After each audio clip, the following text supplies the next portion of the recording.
페르시아 제국의 수도 수산. 화려한 궁전에서 거대한 잔치가 열리고 있습니다.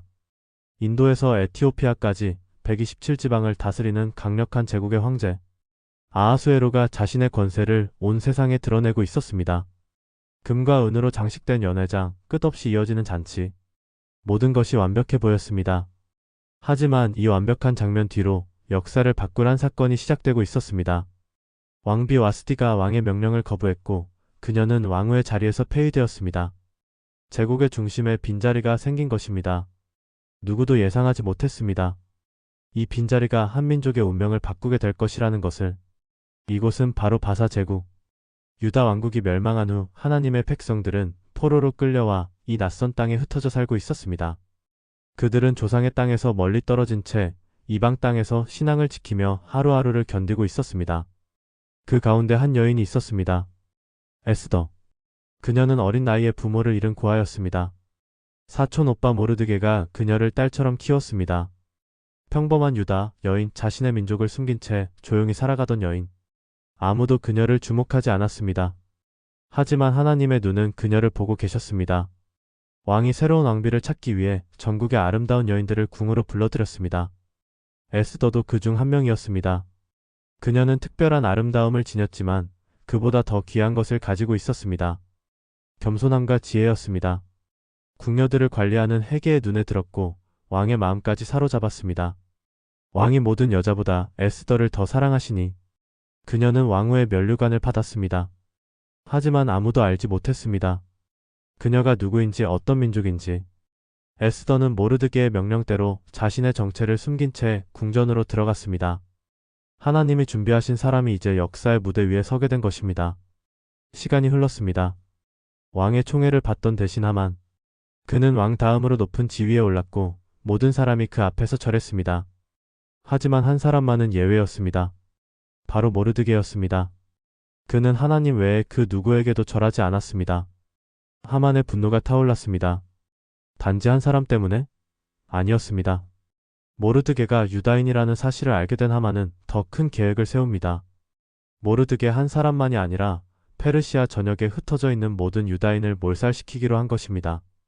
한 사람의 교만이 한 민족의 생사를 뒤흔들기 시작했습니다. 하만은 왕에게 교묘한 말로 청했습니다.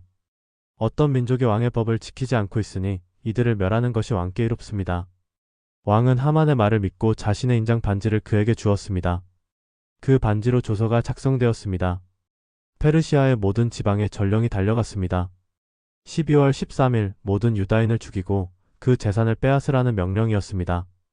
수산궁에 조서가 나붙었습니다. 성은 어수선했습니다. 하지만 왕과 하만은 함께 앉아 술을 마시고 있었습니다. 그들은 몰랐습니다. 이 조서가 얼마나 많은 무고한 생명을 위협하고 있는지. 모르드게가 이 소식을 듣고 옷을 찢었습니다. 굵은 베옷을 입고 재를 뒤집어 쓴 채 왕궁 앞에서 통곡했습니다. 온 나라의 유다인들이 금식하며 울부짖었습니다. 절망이 그들을 덮쳤습니다. 죽음의 날짜가 정해진 것입니다. 에스더가 이 소식을 들었습니다. 그녀는 모르드게에게 사람을 보내 무슨 일인지 물었습니다. 모르드게는 조서의 사본과 함께 간절한 메시지를 보냈습니다. 왕후께 들어가서 자기 민족을 위해 왕께 간구하라고 전하라. 하지만 에스더는 두려웠습니다. 페르시아의 법은 엄격했습니다. 왕이 부르지 않고 안으로 들어가는 자는 누구든지 죽임을 당합니다. 단 한 가지 예외가 있다면 왕이 금호를 내밀어 생명을 살려주는 것뿐. 에스더는 이미 30일 동안 왕의 부름을 받지 못한 상태였습니다. 나도 다른 사람처럼 죽을까 두렵습니다. 모르드게의 탑장이 돌아왔습니다. 그 말은 에스더의 마음을 흔들었습니다. 내가 왕후의 자리에 있다고 해서 다른 유다인보다 더 안전할 것이라 생각하지 말라. 내가 이때 잠잠하면 다른 곳에서 도움이 일어날 것이나 너와 내 아버지의 집은 멸망할 것이다. 내가 왕후의 자리를 얻은 것이 이때를 위함이 아닌지 누가 아느냐? 이때를 위함이 아닌지 누가 아느냐? 그 말이 에스더의 영혼을 깨웠습니다. 모든 것이 분명해졌습니다. 고아가 된 것도, 궁으로 들어간 것도, 왕후가 된 것도 모두 이 순간을 위한 것이었습니다. 하나님의 섭리가 보이기 시작했습니다. 에스더가 결단했습니다. 수산에 있는 모든 유다인을 모아 나를 위해 금식하게 하라. 사흘 동안 밤낮으로 먹지도 마시지도 말라. 나도 나의 시녀들과 함께 금식하겠다. 그런 후에 나는 규례를 어기고 왕께 나아가리니 죽으면 죽으리라. 죽으면 죽으리라. 짧지만 강렬한 고백이었습니다. 두려움보다 더 큰 것. 민족을 향한 사랑, 하나님을 향한 신뢰, 그리고 자신의 소명에 대한 확신. 에스더는 더 이상 궁전 안에 안전하게 숨어있는 왕후가 아니었습니다. 그녀는 민족의 운명을 짊어진 여전사가 되었습니다. 사흘간의 금식이 끝났습니다.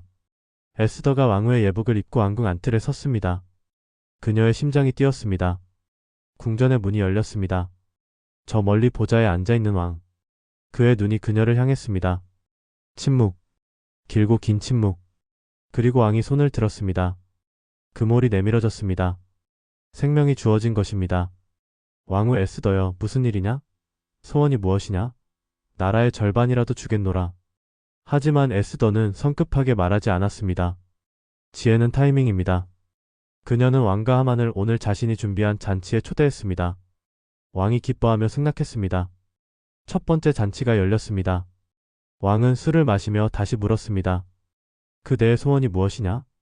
에스더는 대답했습니다. 내일도 왕과 하만께서 제가 준비한 잔치에 와주시면 그때 말씀드리겠습니다. 하만은 우쭐해졌습니다. 왕후의 잔치에 2번이나 초대받은 것입니다. 그는 기쁜 마음으로 집으로 돌아갔습니다. 하지만 대궐 문 앞에서 모르드게를 보자 분노가 치솟았습니다. 여전히 그는 절하지 않았습니다. 집에 돌아온 하만은 아내와 친구들에게 불평했습니다. 왕후의 잔치에 나만 초대받았지만 저 유다인 모르드게를 보는 한 기쁠 수가 없소. 그들이 조언했습니다. 높이가 50규빗 되는 나무를 세우고 내일 아침 왕께 청하여 모르드게를 그 나무에 달게 하십시오. 하만의 눈이 빛났습니다. 그는 즉시 교수대를 만들게 했습니다. 그날 밤 왕은 잠을 이룰 수 없었습니다. 왕은 역대 기록을 가져오게 해서 읽었습니다. 그리고 놀라운 사실을 발견했습니다. 예전에 두네시가 왕을 암살하려 한 음모를 모르드게가 고발했는데 그에게 아무런 상을 주지 않았다는 기록이었습니다. 모르드게에게 무슨 존귀와 관작을 베풀었느냐?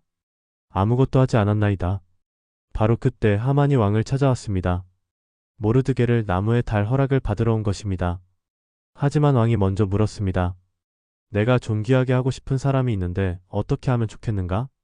하만은 생각했습니다. 왕이 나 말고 누구를 존귀하게 하시겠는가? 그는 온갖 화려한 방법을 제안했습니다. 왕의 옷을 입히고 왕의 말을 타게 하고 성중에서 외치게 하라고. 왕이 말했습니다.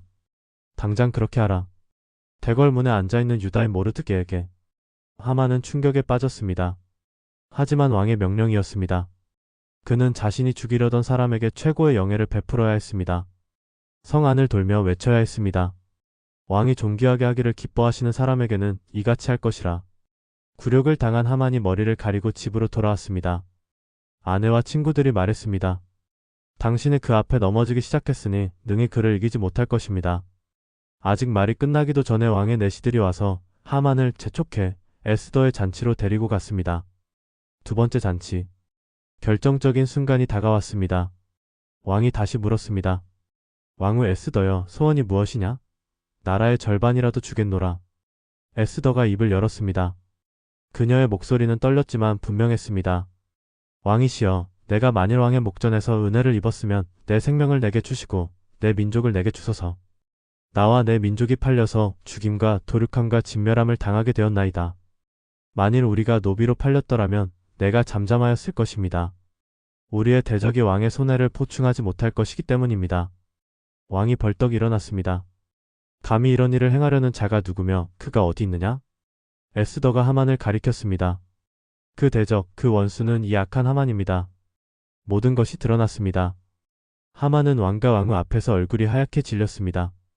왕은 분노하여 동산으로 나갔습니다.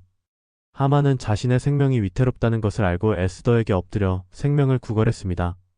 왕이 다시 들어왔을 때 하만은 에스더가 앉은 걸상에 엎드려 있었습니다. 왕이 소리쳤습니다. 저자가 궁중 내 앞에서 왕후를 강간하려 하는가? 한 내시가 말했습니다. 하만의 집에 50규빗이나 되는 나무가 있는데 일찍이 왕을 위하여 충성을 다한 모르드게를 달려고 준비한 것입니다. 왕이 명령했습니다. 하만을 그 나무에 달라. 하만이 자기가 모르드게를 위해 준비한 교수대에 달렸습니다. 자기가 판 함정에 스스로 빠진 것입니다. 하나님의 정의가 이루어졌습니다. 하지만 문제는 아직 끝나지 않았습니다. 하만은 죽었지만 그가 만든 조서는 여전히 유효했습니다. 페르시아의 법은 왕의 인장으로 작성된 조서를 취소할 수 없었습니다. 12월 13일은 여전히 유다인들의 학살 날짜로 정해져 있었습니다. 에스더가 다시 왕 앞에 엎드렸습니다. 눈물을 흘리며 간청했습니다. 하만이 꿈이 낙한 계략을 패하소서. 왕이 금호를 내밀었습니다. 에스더가 일어나 말했습니다. 왕께서 만일 나를 사랑하신다면 하만이 유다인을 진멸하려고 쓴 조서를 철회하는 조서를 내려주소서. 왕이 에스더와 모르드게에게 말했습니다. 이미 내린 조서를 취소할 수는 없다. 하지만 유다인들의 이름으로 왕의 인장 반지로 새 조서를 쓰라. 그것은 무엇이든 번복할 수 없느니라. 새로운 조서가 작성되었습니다. 유다인들이 자신들을 치려는 자들을 방어하고 그들의 목숨을 멸하고 그들의 재산을 빼앗을 수 있다는 내용이었습니다. 전령들이 페르시아 전역으로 급히 달려갔습니다. 수산성에 즐거움이 가득했습니다. 유다인들에게 빛과 기쁨과 즐거움과 영광이 있었습니다. 많은 이방인들이 유다인을 두려워하여 스스로 유다인이 되었습니다. 하나님의 손길이 분명히 드러났기 때문입니다. 12월 13일이 되었습니다. 죽음의 날로 예정되었던 그날. 하지만 상황은 완전히 뒤바뀌었습니다. 유다인들을 치려던 자들이 오히려 유다인들에게 제압당했습니다. 아무도 그들을 대적할 수 없었습니다. 모든 지방관과 대신들이 유다인들을 도왔습니다. 모르드게의 명성이 온 나라에 퍼졌기 때문입니다. 수산성에서만 500명이 죽임을 당했고 하만의 10아들도 죽임을 당했습니다. 왕이 에스더에게 물었습니다. 또 무엇을 원하느냐? 에스더가 대답했습니다. 내일도 유다인들이 방어할 수 있게 하시고 하만의 10아들의 시체를 나무에 달게 하소서. 다음 날 수산에서 300명이 더 죽임을 당했습니다. 지방들에서는 7만 5천 명이 죽임을 당했습니다. 13일에는 싸우고 14일에는 쉬며 잔치를 베풀었습니다. 슬픔이 기쁨으로 바뀌었습니다. 애통이 길한 날로 변했습니다. 이날을 기념하여 그들은 부림절이라 이름 지었습니다. 부림, 그것은 제비라는 뜻입니다. 하만이 제비를 뽑아 유다인을 진멸할 날을 정했지만 하나님께서 그 운명을 뒤집으신 것입니다. 에스더와 모르드게는 편지를 써서 페르시아 온 땅에 흩어진 모든 유다인에게 보냈습니다. 해마다 아달월 14일과 15일을 지키라고. 슬픔이 기쁨으로 애통이 길한 날로 변한 그날을 기억하라고. 서로 음식을 나누고 가난한 자에게 선물을 주며 기뻐하라고. 모르드게는 왕 다음에 지위에 올랐습니다. 유다인 중에 크게 존경받는 자가 되었습니다. 그는 자기 민족을 위해 선을 구하고 그의 모든 자손을 위해 평안을 말하는 자였습니다. 에스더의 이야기가 역사에 기록되었습니다. 하지만 흥미로운 점이 있습니다. 에스더서 전체를 읽어보면 하나님의 이름이 단 한 번도 언급되지 않습니다. 기도도 예배도 성전도 나오지 않습니다.